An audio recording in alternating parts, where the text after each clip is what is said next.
ቋንቋ መግባቢያ ነው። የዕለት ተዕለት ተግባራችንን የሚያቀላጥፍ ልሳን። አበቃ። ሌላ ትርጉም የለውም። ዋና ጠቀሜታውም ይኸው ነው። የሥነ ተግባቦት ተልእኮን በአግባቡ መወጣት ከቻለ ይበቃዋል። አንድ ቋንቋ በአንድ አገር በብዛት የሚነገር ሲሆን ደግሞ በአዋጅ የሥራ ቋንቋ ወይም ኦፊሴላዊ ቋንቋ ተብሎ ትንሽ ሹመት ብጤ ጣል ሊደረግለት ይችላል። መኩራሪያ እንዲሆን 4 ነጥብ ይላሉ ሊንጉዊስት ወይም የሥነ ቋንቋ ምሁራን። ለዛሬ በቋንቋ ረገድ ለእኛ አገር አብነት ልትሆን የምትችል አንድ አውሮፓዊት አገርን እንመልከት። ቤልጂየም ትባላለች።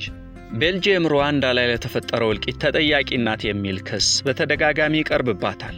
ሩዋንዳ ውስጥ በየጊዜው የሚፈነዳ የብሔር ቦምብ ጠምዳ ብዙዎችን ያፋጀች አገሪቷ ግን በቋንቋ ረገድ የምታራምደው አቋም ለእኛ ኢትዮጵያውያን ጥሩ አብነት ስለሚሆን ለዛሬ መርጠናታል።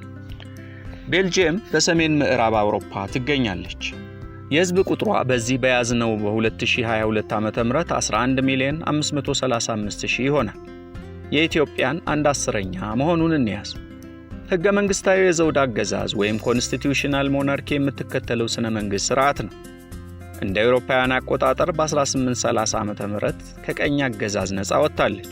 የወቅቱ ርዕሰ ብሔሯ ንጉሥ ፊሊፕ ሲሰኙ፣ ጠቅላይ ሚኒስትሯ ደግሞ አሌክሳንደር ዲክሮ ናቸው። ዋና ከተማዋ ብራስልስ የሰሜን አትላንቲክ ጦር ቃል ኪዳን አገሮች ኔቶና የአውሮፓ ኅብረት ዋና መቀመጫ ነው። 1/3 የሚሆነው ሕዝቧ ፈረንሳይኛ ቋንቋ ተናጋሪ ነው። ዋሎንስ የሚባሉት ፍሌሚንግ ደግሞ የደች ቋንቋ ተናጋሪዎች ናቸው። ከግማሽ በላይ የሚሆነው ሕዝቧ ደግሞ እንግሊዝኛ ይጠቀማል። በመላው አገሪቷ ምንም አይነት ሀገር በቀል የቤልጂየም ቋንቋ አይነገርም። ቤልጂየምኛ የሚባል ቋንቋም የላትም። ለምን የለኝም ብላ የጠየቀች አትመስልም። ተስማምቷታል። ሁሉም ዜጋ በመረጠው የጎረቤቶቿ ወይም የቀኝ ገዢዎቿ ቋንቋ ይጠቀማል። ፈረንሳይኛ፣ ሆላንድኛ ወይም እንግሊዝኛ ቋንቋ።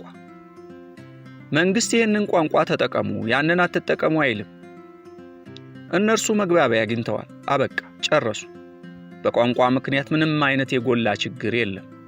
እንደ አገር ግን የተሻለ ለመሆን ቀሪ ሥራቸውን ይሠራሉ። እኛ ኢትዮጵያውያን በቋንቋ ረገድ ከቤልጂየሞች ብዙ የምንማረው ቁም ነገር አለ። በራሳችን አገር በቀልም ሆነ በሌሎች ጎረቤት አገራት ቋንቋ ተጠቅመን መግባባት ከቻልን በቂ ነው። ሌላው ትርፍ ነው። እንኳን የራሳችን ቋንቋ ፊደልና ጥንታዊ ታሪክ ያለን ሕዝቦች ሆነን ይቅርና ባይኖረንም በምልክትም ቢሆን መግባባት ከቻልን ሌላ ምን ትርፍ ነገር ያስፈልጋል? የኔ ቋንቋ ትልቅ ነው፣ የእናንተ ቋንቋ ትንሽ ነው፣ የሥራ ቋንቋችን ይሄ መሆን አለበት፣ የኔ ቋንቋ ብሔራዊ ቋንቋ መሆን አለበት፣ የኔን ቋንቋ በግድ ተቀበሉ፣ ተማሩ መባባል ምን ይጠቅማል?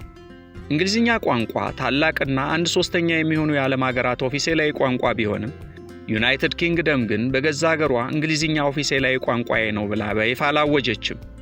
እንግሊዛውያን በፈለጉት ቋንቋ እንዲግባቡ ሕጉ ይፈቅዳል። በዚህ ቋንቋ ተግባቡ ብሎ መነታረክ የለም።